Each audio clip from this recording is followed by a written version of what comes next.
ഒന്ന് തമിഴ്നാടിന്റെ ഫലസൂചനകൾ പുറത്തു വന്നു. ഒരു 1 മുതൽ 3 വരെ സീറ്റുകൾ ബിജെപിക്ക് ന്യൂസ് 18 സർവേ പ്രവചിക്കുന്നു എന്നുള്ളതാണ്. ഇന്ത്യ മുന്നണി പ്രതീക്ഷിച്ചതുപോലെ തന്നെ തമിഴ്നാട്ടിൽ ഇന്ത്യ സഖ്യം 36 മുതൽ മുഴുവൻ സീറ്റുകളും നേടുമെന്നാണ്. മുഴുവൻ സീറ്റുകളിലും ഇന്ത്യ സഖ്യത്തിന് വരാൻ സാധ്യതയുണ്ട്. അതായത് DMKയും കോൺഗ്രസും ഇടത് പാർട്ടികളും മുസ്ലിം ലീഗും ഒക്കെ ഉൾപ്പെടുന്ന ഇന്ത്യ സഖ്യം തമിഴ്നാട്ടിൽ 36 മുതൽ 39 ആകെ സീറ്റുകൾ 39 മുഴുവൻ സീറ്റുകളും പോലും നേടാൻ സാധ്യതയുണ്ട്. അതേസമയം 3 വരെ സീറ്റുകൾ NDA മുന്നണിക്ക് സാധ്യതയുണ്ട്.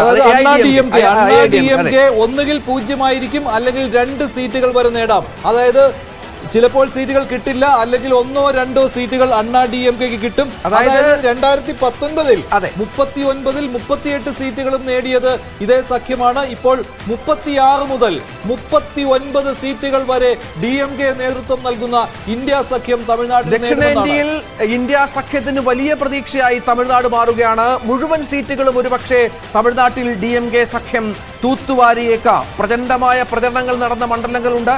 കോയമ്പത്തൂർ പോലെയുള്ള BJP പ്രതീക്ഷിക്കുന്ന വലിയ വലിയ മണ്ഡലങ്ങളുണ്ട്. അങ്ങനെ ഓരോ മണ്ഡലത്തിലെയും പ്രധാനപ്പെട്ട ഫലസൂചന വരുമ്പോൾ 39 സീറ്റും ഇന്ത്യ മുന്നണി തമിഴ്നാട്ടിൽ നേടിയേക്കാം എന്ന വളരെ പ്രധാനപ്പെട്ട വിവരമാണ് പുറത്ത്. നമുക്ക് തൊട്ടുപുറകിലുള്ള സ്ക്രീനിൽ കൃത്യമായി തന്നെ കാണാം. 39 വരെ സീറ്റുകൾ ഇന്ത്യ മുന്നണിക്ക്. BJP 1 മുതൽ 3 NDA എന്ന് പറയുമ്പോൾ അവിടെ BJP തന്നെയാണ് 1 മുതൽ 3 വരെ. മറ്റെല്ലാം ചെറു പാർട്ടികളാണ്. 2 എന്ന് പറയുന്നത് ഇത് അണ്ണാ DMKയുടെയാണ്. അണ്ണാ DMK ഒന്നുകിൽ 0 കഴിഞ്ഞ തവണ ഒരു സീറ്റ് 2019 അണ്ണാ DMK. അതായത് 36 മുതൽ 39 സീറ്റും ഇന്ത്യ സഖ്യം നേടിയാൽ BJPയും അണ്ണാ DMKയും 0. അതായത് ഏറ്റവും മോശം അവസ്ഥയിൽ പോലും ഇന്ത്യ സഖ്യത്തിന് തമിഴ്നാട്ടിൽ 36 സീറ്റുകൾ കിട്ടും. അതിൽ 22 സീറ്റുകളിൽ മത്സരിക്കുന്നത് DMK ആണ്. കോൺഗ്രസ് 9 സീറ്റിൽ 2 സീറ്റിൽ വെച്ച് CPMും CPIയും മത്സരിക്കുന്നുണ്ട്. BCK ഉണ്ട്, മുസ്ലിം ലീഗ് ഒരു സീറ്റിലുണ്ട്. അതിലൂടെ പുതുച്ചേരിയുടെ ഫലം കൂടി, പുതുച്ചേരിയുടെ ഒരു സീറ്റിന്റെ ഫലം കൂടി വരുന്നുണ്ട്. അതും എനിക്ക് മനസ്സിലാകുന്നത് അത് BJPയുമായി ഒരുപക്ഷെ 1 മുതൽ 3 എന്ന് പറയുന്നത് അതുകൂടി BJPയോടൊപ്പം അല്ല. ഇതിലിപ്പോൾ വന്നേക്കുന്നത് 39 സീറ്റുകളുടെയാണ്. പുതുച്ചേരി ആകുമ്പോൾ 40 സീറ്റുകളാവും. തമിഴ്നാട്ടിൽ 39 ആകെ സീറ്റുകൾ. അതിൽ 36 മുതൽ 39 സീറ്റ് വരെ DMKയും കോൺഗ്രസും ഇടത് പാർട്ടികളും മുസ്ലിം ലീഗും ഉൾപ്പെടുന്ന ആ സഖ്യത്തിനായിരിക്കും.